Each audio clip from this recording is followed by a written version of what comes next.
Hello guys, welcome back to my channel. आज मैं for you I am still alive का next part upload करने वाली हूँ।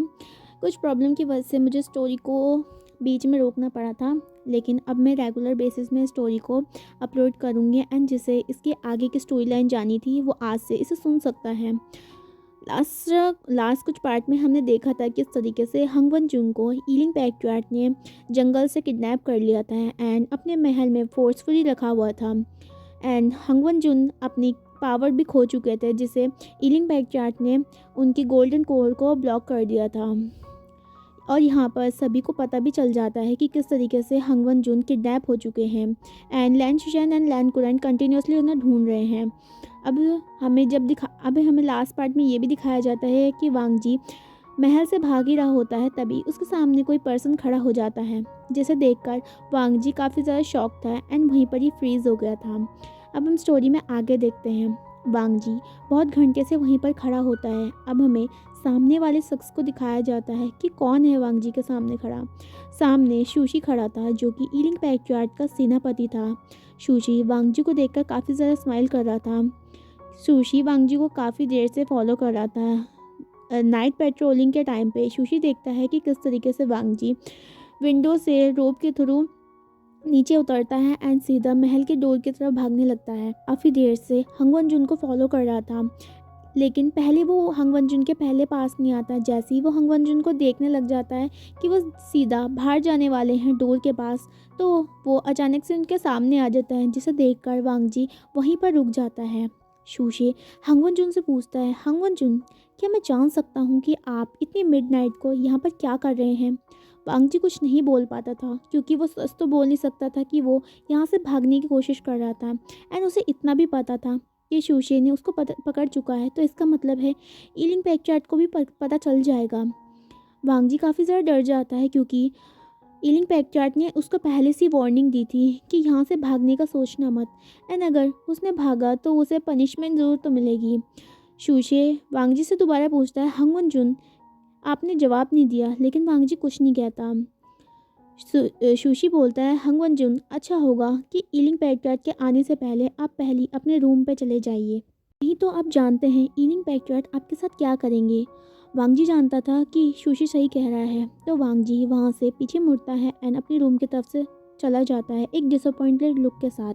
शूशी वांग जी को जाते हुए देखता है एंड सोचता है, हंगवन जुन, ईलिंग पैक्टुआट को पता नहीं, लेकिन मैं तो तुम्हें कभी इस महल से जाने नहीं दूंगा, क्योंकि मुझे तुम पसंद आ गए हो। एंड जो चीज़ शूशी को पसंद आती है वो उसे ऐसे आसानी से नहीं जाने देता, एंड वो आपको भी नहीं जाने देगा। शूशी इतना बोल के वहाँ से चला जाता है। अब हमें वांग जी को दिखाया जाता है, जो कि महल के अंदर दोबारा से आ गया था एंड सीधा अपने रूम की तरफ चला जाता है। वो अपने डोर का रूम ओपन करता है एंड अंदर जाके डोर क्लोज भी कर देता है। वांग जी एक डिसअपॉइंटेड लुक के साथ अपने बेड के पास जाते हैं एंड वहाँ पर बैठ जाता है। वांग जी को पता था कि शूशी ईलिंग पैक्टुआट को बता देगा। वांग जी कुछ ज़्यादा नहीं सोचता, उसे पता है पनिशमेंट तो मिलनी नहीं है। एंड वांग जी काफ़ी ज़्यादा टायर्ड भी हो गया था, तो वो सीधा अपने बेड पे लेटता है एंड वहाँ पर ही सो जाता है। नेक्स्ट मॉर्निंग जब वांग जी की नींद खुलती है, सबसे पहले वो वॉशरूम में जाता है एंड उसके बाद अपने क्लोथ्स को चेंज करता है, फ्रेश होता है एंड उसके बाद मेडिटेशन के लिए जाता है पॉन्ड के पास। एंड वहाँ पर मेडिटेशन करने के बाद फिर से दोबारा अपने रूम पे आता है। तब तक मेट वांग जी को ब्रेकफास्ट के लिए बुलाने के लिए आ गई थी। वांग जी मेट के साथ चला जाता है एंड डाइनिंग रूम में पहुंचता है, जहां पर सभी ईलिंग पैक्टुआट के साथ वांग जी का इंतज़ार कर रहे थे। वांग जी के आने के बाद उसको मेट डिनर परोसती है एंड वो भी खाने लग जाता है ईलिंग पैक्टुआट के साथ। लेकिन वांग जी महसूस कर सकता था कि किस तरीके से शूशी उसे देख रहा था, एंड वांग जी को कहीं ना कहीं लगता था कि कहीं शूशी अपना मुंह ना खोल दे और वह ईलिंग पैक्टुआट को ये बता दे कि कल रात को वो भागने की कोशिश करता है। लेकिन पूरे डिनर के वक्त शूशी कुछ नहीं बोलता है, जिससे वांग जी को बहुत ज़्यादा कन्फ्यूजन होती है। ब्रेकफास्ट कंप्लीट होता है, ईलिंग पैक्टुआट वहाँ से पहले से चले जाते हैं। वांग जी अपने मेट के साथ अपने रूम में आता है एंड पूरे दिन वो वहीं पर ही रहता है। अब हमें टाइम स्क्रिप्ट करके एक सभा का दिखाया जाता है, जहाँ पर किंग पैक्टुआट अपने थ्रोन पे बैठा हुआ था एंड उसके जो मिनिस्टर थे वो भी वहीं पर खड़े थे सर झुका के। एंड वांग जी भी अब वांग जी भी वहीं पर बैठा हुआ था। वांग जी के साइड में एक और लेडी बैठी हुई होती है जिसने अपने फेस को कवर किया हुआ होता है। वांग जी बहुत ज़्यादा कंफ्यूज हो जाता है कि ये लेडी कौन है जिसे वो पहली बार देख रहा है एंड इसने अपना फेस क्यों कवर किया है। वांग जी कुछ ना सोचते हुए अपनी सीट में सही से बैठ जाता है। तभी हमें दिखाया जाता है कि सभा में एक सिपाही आता है जो कि 2 पर्सनों को उसके ईलिंग पैट्रियार्क के सामने फेंक के उन्हें बो करता है एंड वहाँ से चला जाता है। ईलिंग पैट्रियार्क वहाँ पर खड़े होते हैं एंड उन दोनों के तो घूमने लगता है एंड बोलता है कि तुम्हें पता है यहाँ ब्रूअर माउंट में जो भी मेरे को मारने का प्लान बनाता है मैं उसे किस तरीके से मारता हूँ। सभी मिनिस्टर बहुत ज़्यादा डरे हुए होते हैं क्योंकि ईलिंग पैट्रियार्क काफ़ी गुस्से में होता है। ईलिंग पैट्रियार्क 1 सेकंड का टाइम नहीं लगाता एंड सीधा अपनी स्क्वाड से उन दोनों के गले को काट देता है। वो इतनी फोर्स से तलवार से उनके गले को काटता है कि उनका जितना भी ब्लड होता है सीधे उसके फेस पे आकर लगता है। एंड ईलिंग पैट्रियार्क अपने फेस को साफ़ करने के लिए सबसे पहले अपने फेस से पहले मास्क निकालता है। जैसे ही मास्क नीचे गिरता है वांग जी उस पर्सन के फेस को देखता है। वो ईलिंग पैट्रियार्क के रियल फेस को सबसे पहली बार देख रहा था एंड वो शॉक था। जिसे वो सामने देख रहा था उसे यकीन नहीं हुआ था ये शख्स यहाँ पर क्या कर रहा है। वांग जी वहाँ पर 2 मिनट नहीं रुकता एंड वहाँ से भागते हुए चला जाता है। जैसे ही वो भागते हुए जा रहा था सीधा रूम में जाता है एंड डोर को लॉक कर देता है एंड नीचे ग्राउंड में बैठ जाता है अपनी नी पे। वांग जी अपने ईयर्स में हाथ रख लेता है जिसमें पहले से ही उन पर्सनों की चीखने की आवाज़ थी। वांग जी काफ़ी डर जाता है एंड सबसे ज़्यादा सोचता है कि वो पर्सन यहाँ पर क्या कर रहा है जिसके बारे में उसने सोचा भी नहीं था। वो ईलिंग पैट्रियार्क निकला। ऐसे ही नाइट हो जाती है लेकिन वांग जी बाहर नहीं आता। डिनर का टाइम होता है एंड मेट वांग जी को बुलाने के लिए उसके रूम में जाती हैं।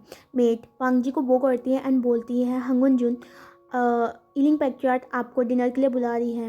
वांग जी उसमें कुछ जवाब नहीं देता। दोबारा से मेट कहती है लेकिन वांग जी को काफ़ी गुस्सा आया हुआ था। वांग जी सीधा बोलती है कि अपनी ईलिंग पैट्रियार्क को जाके कह दो कि मुझे भूख नहीं लगी है, मैं नहीं आऊँगा कहती है। लेकिन सेकंड मास्टर वांग जी काफ़ी गुस्से में होता है एंड वो उससे सीधा बोल देता है मुझे अकेला छोड़ दो, नहीं नहीं तो सही नहीं होगा। मेट पहली बार सेकंड लान के गुस्से को देखते हैं एंड वो वहाँ से डर के चली जाती हैं। जैसे ही वो डाइनिंग रूम में वांग जी के रूम तक से जाती हैं एंड ईलिंग पैट्रियार्क मेट के साइड में देखता है कि वांग जी वहाँ पर नहीं है। ईलिंग पैट्रियार्क वांग जी के बारे में पूछता है तो मेट बोलती हैं कि सेकंड मास्टर लान ने आने से मना कर दिया है। ये सुन के सब शॉक थे। पैट्रियार्क को सुन के काफ़ी ज़्यादा गुस्सा लगता है। वो सीधा वहाँ से उठ जाता है जिसे देखकर सभी पर्सन भी वहाँ से उठ जाते हैं। ईलिंग पैट्रियार्क उन सबको फूड खाने के लिए कहता है एंड वहाँ से गुस्से में चला जाता है। वो जाता है सीधा वांग जी के रूम में एंड वहाँ का डोर ओपन करता है एंड वहाँ देखता है वांग जी अभी भी बेड में बैठा हुआ था एंड अपने सर को अपनी नी में रखा हुआ था।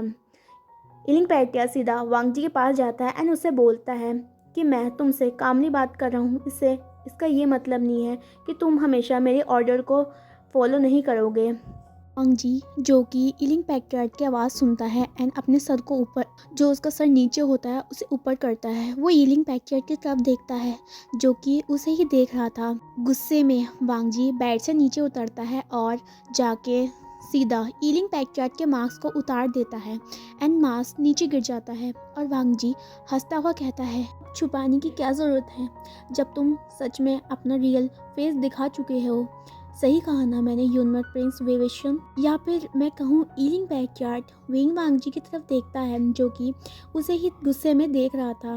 वांग जी क्लैप करता है और विंग के शोल्डर्स को शेक करता है एंड बोलता है विंग ये सब क्या चल रहा है, ये डार्क पावर, ये ईलिंग पैट्रियार्क का नाम, ये महल, ये सब कुछ क्या है, मुझे सच बताओगे तुम ये क्यों कर रहे हो।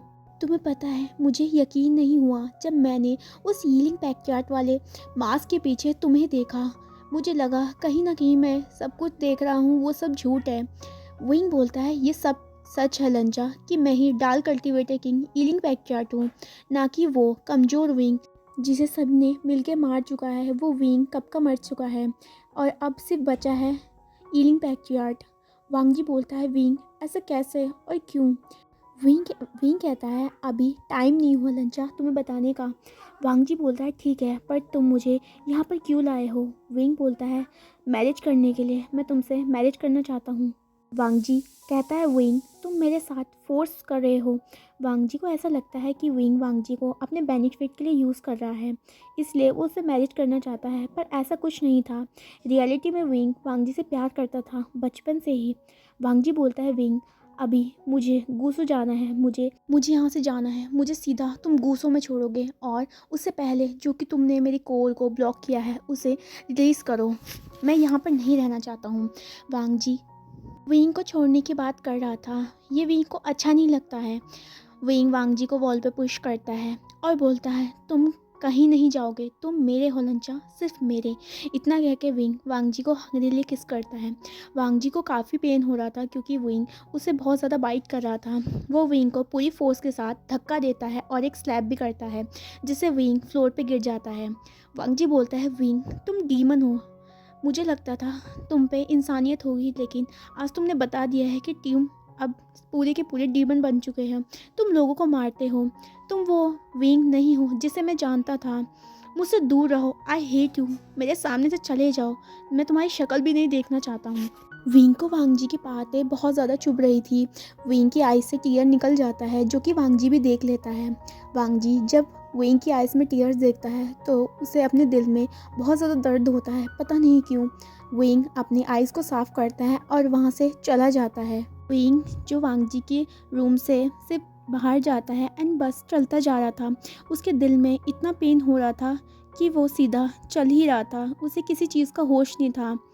अभी वही लेडी विंग को पीछे से बुलाती है और विंग नहीं सुनता, पर अचानक से विंग के मुंह से ब्लड आने लगता है, जो कि वो लेडी देख लेती है। तो वो विंग को पकड़ लेती है और उसे अपने रूम में लेके आती है और उसे बिठा भी देती है। पूछती है, मास्टर वी क्या हुआ है।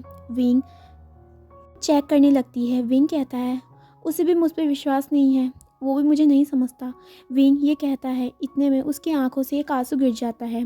वो लेडी बोलती है, क्या हुआ है विंग, मुझे बताओ। विंग कहता है कि जिए, तुम्हें पता है कि मैं अपनी ज़िंदगी में सबसे ज़्यादा प्यार किससे करता था। वो लेडी बोलती है, हाँ मैं जानती हूँ तुम किस किससे करते हो। तो विंग कहता है कि जब वो मुझसे मुझसे छोड़ के गई तो मैं मरना चाहता था। मेरे भाई ने मुझे गलत समझा सभी की तरह। एंड तुम्हें पता है, विंग एक पेनफुल स्माइल के साथ कहता है कि मेरी ज़िंदगी की आखिरी उम्मीद मेरा प्यार। मुझे लगता था कि वो मुझे समझेगा, लेकिन तुम्हें पता है आज उसने मुझसे क्या कहा। उसने मुझे डीमन समझा, जैसे कि सब मुझे समझते हैं। जिए, क्या मैं इतना बुरा हूँ? क्या मैं सच में एक डीमन हूँ? मैं उससे दूर था तो मुझे लगता था कि मैं उसके साथ एक दिन रहूँगा एंड उसे प्यार करूँगा, लेकिन वो तो मेरे साथ रहना ही नहीं चाहता, वो तो मुझसे नफरत करता है। किंग इतना कहता है एंड वहाँ से उठ के चला जाता है। और इस बार वो लेडी को बहुत ज़्यादा गुस्से में दिखाया जाता है। पहले लोग, फिर जियांग चन एंड अब वांग जी। वो लेडी गुस्से में वांग जी के रूम में जाती है। वांग जी बेड में बैठा होता है एंड कहीं पर खोया हुआ होता है। जब वो दरवाज़ा, उसके रूम का दरवाज़ा खोलता है तो वो उस लेडी की तरफ देखता है। एंड जब वो उस लेडी को देखता है तो वो उठ जाता है एंड उसे बोलता है, वैन किंग, वैन किंग तुम यहाँ पर क्या कर रही हो। वैन किंग सीधा वांग जी के पास जाती है, कहती है, मुझे लगा था कि आप मास्टर वी को समझोगे, उन्हें उनके अकेलेपन और उनकी पुरानी यादों से निकालोगे, लेकिन मैं गलत थी। आज फिर से 16 साल पहले की तरह, सभी की तरह आपने मास्टर वी को मार दिया है। क्या तुम सब मास्टर वी को दर्द नहीं देख सकते? नहीं, पहले आपके अंकल, फिर जियांग चैन एंड अब आप। जब वांग जी अपने अंकल का नाम सुनता है तो वह कहता है, अंकल। एंड वो वैनिंग के पास जाता है एंड पूछता है, अंकल ने क्या किया है विंग के साथ, बोलो बोलो वैनकिंग, मुझे बताओ क्या हुआ है। वैनकिंग कहते हैं, छोड़ो, तुम यकीन नहीं करोगे कि क्या हुआ था। तुमने ये तो देख लिया कि किस तरीके से विंग बदल गया है, मर्सीलेस हो गया है, वो लोगों को मार लिया है, लेकिन तुमने कभी ये सोचा है कि वो अचानक से इतना क्रूल कैसे बन गया है? वो आज ऐसा क्यों है? नहीं, आपको क्या पता होगा, कुछ नहीं, मुझे विंग ने आपसे प्यार करके गलती की है। वांग जी शॉक था। वांग जी सोचा था, क्या क्या विंग सच में उससे प्यार करता है? वो वैनिंग से पूछता है बार बार कि वैनिंग मुझे बताओ, सच में विंग क्या मुझसे प्यार करता है? तो इसमें वैनिंग कहती है, हाँ वो करता है, वो 16 साल से तुमसे ही प्यार करता है, आपका वेट कर रहा था, तुम्हें नहीं पता, लेकिन मैंने देखा है मास्टर वी को तड़पते हुए नाइटमेयर से, लेकिन कहीं न कहीं वो जानते थे कि चाहे पूरी दुनिया उसे गलत समझेगी, लेकिन उनका लैंज़न उन्हें समझेगा। ये सब बातें वांग जी के दिल पे लग रही थी। उसके आँखों से आँसू आने लगते हैं। वो सोचता है क्या विंग उसे प्यार करता है? फिर वैनिंग कहती है, लेकिन तुमने भी उसे सबकी तरह समझा। इतना कह के वैनकिंग वहाँ से जाने लगती है तो वांग जी कहता है, प्लीज़ प्लीज़ मुझे बताओ कि विंग के साथ क्या हुआ है, प्लीज़। वैनकिंग कहती है कि तुम सच्चाई जानना चाहते हो तो मेरे साथ चलो, और वो वांग जी का हाथ पकड़ के अपने साथ एक ब्लैक रूम में लेके आती है, जहाँ पर एक जगह पे बहुत सारी कैंडल्स लगी हुई थी। उसके बीच में एक व्यक्ति लेटा हुआ था। वांग जी जब वो उस पर्सन को देखता है तो वो उसे पहचान लेता है, एंड वो वैनकिंग की तरफ शॉकिंग नज़रों से देखता है एंड बोलता है, वैनिंग, वैनिंग को क्या हो गया? ये यहाँ पर क्या कर रहा है? वैनकिंग कहती है, ये वैनिंग बहुत सालों से ऐसे ही लेटा हुआ है, तो 16 साल से अपनी आंखें ही नहीं खोली है। इतना बोल के वैनकिंग की आंखों से आंसू आने लग जाते हैं। अब हमें फ्लैशबैक दिखाया जाता है 16 साल पहले का, जहाँ पर जब विंग अपनी पढ़ाई पूरी करके चला चला गया था, एंड वांग जी भी कुछ सालों के लिए मेडिटेशन के लिए कॉम्पाउंड में चला गया था, क्योंकि उसके अंकल चाहते थे कि वांग जी अपनी स्पिरिचुअल पावर को पूरी तरीके से समझे एंड उसे कंट्रोल कर सके। जब विंग यूनमक पहुंचता है और हमेशा की तरह घूमता था, स्पाइसी फूड खाता था और नाइट हंट में भी जाता था, लेकिन सबसे ज़्यादा वो एक पर्सन को याद करता था जिसका चेहरा वह हमेशा अपने सपनों में देखा करता था। ऐसे ही समय बदलता है और विंग की शिजे की शादी का समय आ जाता है, and wing, Jiang chain and यान ली खरीदारी करने के लिए जाते हैं, जहाँ पर वो बहुत ज़्यादा खरीदारी कर रहे थे। विंग एक शॉप में जाता है जहाँ पर उसे एक सुंदर सी हेयर पिन दिखती है जिसमें 2 बनीज बने हुए थे। विंग उसे पकड़ता है एंड उसे लैंजन की याद आती है। वह उसे खरीद लेता है एंड सोचता है वांग जी इस पर कितना ज़्यादा सुंदर लगेगा। जब विंग अपनी सोच में होता है तभी शीजे उसे पीछे से बुलाती है एंड बोलती है, आशियन, कौन है वो जिसके लिए तुम ये पिन खरीदे हो? ब्लश करता है एंड बोलता है, शीजे कुछ नहीं है। पीछे से कहता है, चैंग, शीजे आप गलत हो। विंग सभी इसके साथ फ्लर्टिंग करता है। उसके पास समय कैसे होगा एक पर्सन को प्यार करने का। विंग उसकी तरफ गुस्से में देखता है एंड बोलता है, तुम तो चुप ही रहो क्यूट फेरी। चैंग जब ये सुनता है तो वो विंग के पीछे भागने लग जाता है, एंड विंग हंसते हुए अपने शीजे के पीछे आगे पीछे भागने लग जाता है, एंड काफ़ी ज़्यादा वो मज़े भी करते हैं शीजे। तभी विंग शीजे के पीछे छुप जाता है। यालनी चैंग को रोक देती है एंड बोलती है, अब तुम बस भी करो, अगर हम जल्दी से घर नहीं पूछे तो मदर हमारे को पनिशमेंट देगी। तभी वो मार्केट से जाने लगते हैं अपने घर की तरफ। तब उन्हें एक जगह पे बहुत सारी भीड़ दिखाई देती है। विंग, चैंगचन एंड यानली उस ओर जाते हैं एंड भीड़ को साइड करके आगे जाते हैं एंड देखते हैं एक पर्सन जो कि अपने हाथ में चाबुक रखा हुआ था, वो एक गरीब व्यक्ति को मार रहा था। ये देखकर विंग को गुस्सा आ जाता है एंड वो आगे जाने लगता है, लेकिन चैंग उसका हाथ पकड़ लेता है एंड कहता है, वैन रूहान का बेटा, वैन क्लाइन का राजा, तुम इससे पंगा मत लो विंग। तो विंग चैंग को कहता है, चैंग मुझे फ़र्क नहीं पड़ता वो कैसा है एंड वो कौन हो, लेकिन वो युग्मक निवासियों के साथ ऐसा कुछ नहीं कर सकता, उन्हें मार नहीं सकता है। एंड विंग आगे बढ़ता है और इसका चाबुक पकड़ लेता है। जब वैन चाओ देखता है कि पीछे से उसका चाबुक किसी ने पकड़ा है तो वह अपने चाबुक को खींच लेता है, और वो देखता है कि एक पर्सन जो कि ब्लैक रोब में उसके सामने खड़ा था वो उसके चाबुक को पकड़ने की हिम्मत कर रहा था। कहता है, तुम्हारी हिम्मत कैसे है यहाँ के लोगों को मारने की? यहाँ हम लोगों को आज़ादी देते हैं एंड इन्हें किसी को हक नहीं है इन्हें मारने का। अगर इन्हें कोई कुछ किया है तो यहाँ का राजा, यहाँ के क्लैन लीडर ही इन्हें सज़ा देंगे, आप नहीं। जब वो गरीब पर्सन विंग को देखता है तो वो उसके पीछे छुप जाता है। कहता है, प्रिंस, मैंने मेरे को बचाइए, ये मैंने कुछ नहीं किया है। ये व्यक्ति मेरे पास आया था, इसने मुझसे कुछ ख़रीदा एंड बिना पैसे दिए जा रहा था। जब मैंने इसे पैसे मांगे तो इन्होंने मुझे मारा।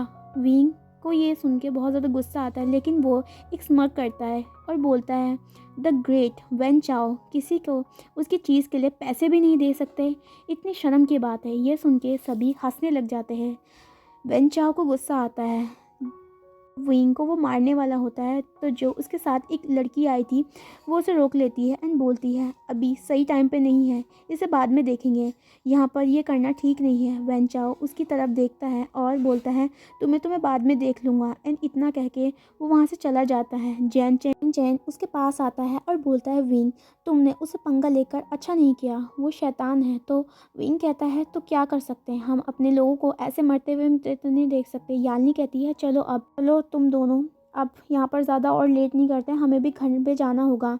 यहाँ पर वो घर पे पहुँचने वाले होते हैं तो विंग वैनकिंग को देखता है और वैनिंग को भी। वो उन दोनों को बुलाता है।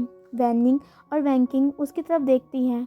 वैनिंग तो बहुत ज़्यादा खुश हो जाता है एंड वो दौड़ते विंग के पास जाता है और बोलता है मास्टर वी आप यहाँ पर। विंग कहता है ये तो मुझे पूछना चाहिए कि तुम दोनों यहाँ पर क्या कर रहे हो। वैनिंग कहता है कि हम यहाँ पर जंग फैमियान की बेटी की शादी में आए हैं एंड यहाँ पर घूम रहे हैं। वैनकिंग के शोल्डर पर हाथ रखता है और बोलता है ये तो अच्छी बात है, अब हम और भी ज़्यादा समय बिता सकते हैं। और वैसे इसमें वहाँ तो हम ज़्यादा नहीं घूम पाए, लेकिन शिजे के कारण हम एक दूसरे से मिल पाए हैं। बोल के वो दोनों हंसने लग जाते हैं एंड वैनकिंग की तरफ देखते हैं। वैनकिंग अपना मुंह मोड़ लेती है और कहती है अब हमें चलना चाहिए। वैनिंग और वैनकिंग वहाँ से चली जाती है एंड विंग हाथ हिला के उनको बोलता है फिर मिलेंगे, लेकिन वो जैसे ही पीछे मुड़ता है वो ज़ोर से चिल्लाता है और एक व्यक्ति हंसने लग जाता है और बोलता है मास्टर भी डर गए। विंग उसे गुस्से में देखता है एंड बोलता है तुम सुधरोगे नहीं नी हुसैन। वो नी हुसैन के पीछे भागने लग जाता है। नी हुसैन को पकड़ लेता है। कहता है कि अगर मास्टर वी मुझे मारेंगे तो मैं उन्हें वो चीज़ नहीं दूंगा जो वो मैं उनके लिए नीकलैंड से लाया हूँ। ये सुन के विंग हुसैन को छोड़ देता है एंड शीजे कहती है कि क्या कौन सी चीज़ मंगाई है। विंग कहता है कुछ नहीं शीजे, मैंने कुछ आलिशमान के लिए पेपर मंगाए थे क्योंकि नीकलैंड में पेपर काफ़ी ज़्यादा अच्छे मिलते हैं। मैं चैंग कहता है तो पेपर तुम यहाँ से भी मंगा सकते थे, नीकलैंड से मंगाने की क्या ज़रूरत थी। तो विंग कहता है तुम्हें इससे क्या मतलब। कहती है बस करो अब चलो। तो आज माँ तुम दोनों को उल्टा लटका देगी। एंड वो वहाँ से चले जाते हैं। यहाँ मैडम यू सभी तैयारी करी थी, सभी गेस्टों को जब सभी गेस्ट आ गए थे एंड वो सभी के रहने का इंतज़ाम करे थे। या विंग यानली चैंग और हुसैन आते हैं एंड मैडम यू कहती है तुम सभी इतना ज़्यादा समय क्यों लगा दिया। यानली कहती है माँ खरीदारी में ज़्यादा समय लग गया। तो मैडम यू कहती है यानली तुम रेस्ट करो, तुम्हें अभी बहुत ज़्यादा कुछ करना है। यानली वहाँ से चली जाती है। यानली के जाने के बाद मैडम यू कहती है तुम दोनों बाहर जाओ और आने वाले सबका स्वागत करो एंड ध्यान रखना अगर कुछ गलती हुई तो मैं तुम्हें घोड़ों के तबेलों को साफ करवाऊंगी। हाँ विंग खासकर तुम ध्यान रखना ये बात का। इतना कह के वो वहाँ से चली जाती है। वी कहता है कि चलो चैंग मेरा कोई इरादा नहीं है तबेले साफ करने का। एंड वो नी को कहते हैं कि मैं तुमसे बाद में मिलूँगा और एक स्माइल करता है अजीब सी। तो नी वहाँ से चला जाता है। या चैंग एंड विंग डोर पे खड़े होते हैं, सभी को बो कर रहे होते हैं एंड और भी हो रहे होते हैं एंड बोलते हैं चैन इतना बोरिंग काम है मुझे नहीं करना। तो चैंग कहता है शांत रहो नहीं तो तबेला साफ करोगे तुम अकेला। थोड़ी देर बाद विंग एकदम से बैठ जाता है क्योंकि अब लैन के आने वाले थे। विंग लैनजन को देखने लगता है कि क्या लैनजन भी आया है, पर लैनजन वहाँ नहीं आता क्योंकि वो पहले से ही चला गया था कोल पाउंड में।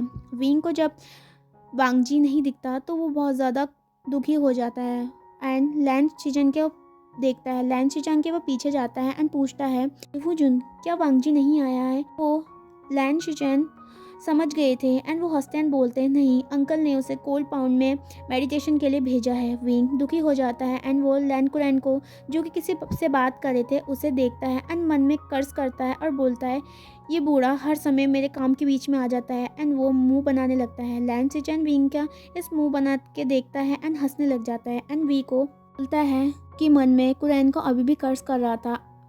विंग बोलता है ओह सॉरी मैं तो भूल गया, मैं आपको आपका रूम दिखा देता है एंड वो शिचैन को उसके रूम में छोड़ देता है। यहाँ पर रात हो जाती है एंड सभी सोए हुए थे तो हमें एक काली ब्लैक शैडो को दिखाया जाता है जो कि नी के रूम में घुस जाती है। जब नी सोया हुआ होता है नी के मुंह में वो अपना हाथ रखती है एंड नी हुसैन ज़ोर से चिल्लाने की कोशिश करता है लेकिन वो उसका मुंह दबाने लगता है। गाइस आज का पार्ट मैं यहीं पर ही कंप्लीट छोड़ती हूँ एंड अगला पार्ट में जल्दी ले आऊँगी। एंड अगले पार्ट में देखेंगे कि कौन था जो नी हुसैन के रूम में घुसा था एंड उसके मुंह को दबा रहा था।